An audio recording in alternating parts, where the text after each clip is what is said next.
So today I'm just going to talk about main condensate hose that comes off the condensate pipe that is a bottom boot like this inside your furnace that will sit below the exhaust vent itself. This is a high efficiency gas furnace, and how you can tell sometimes that this isn't working is your furnace won't actually cycle. So what will happen is you'll end up seeing these lights down inside here. Now this means that everything is working correctly, but when they flash back and forth alternately slowly, it'll indicate that the furnace is cycling but can't fire up. And if this is not working properly, that can be one of your culprits right there.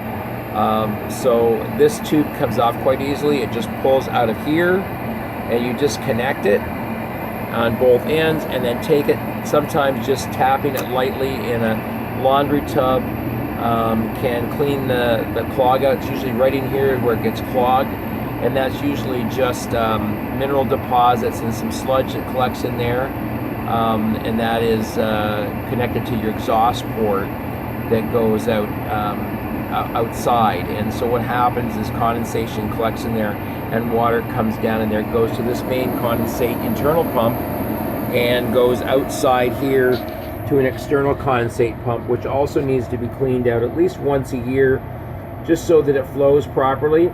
This is one of the life sources of your furnace and can be one main culprit when the furnace decides it's not going to fire up.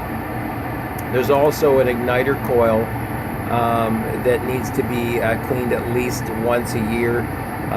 The maintenance agreements on some companies have great maintenance agreements that cost as little as $19 a month. Well worth it, because just getting one call a year, if you're not familiar with how to service these, can be well worth the cost. Just that one maintenance call, let alone the cost of these devices. For example, this induction motor and system here is about $850 to replace.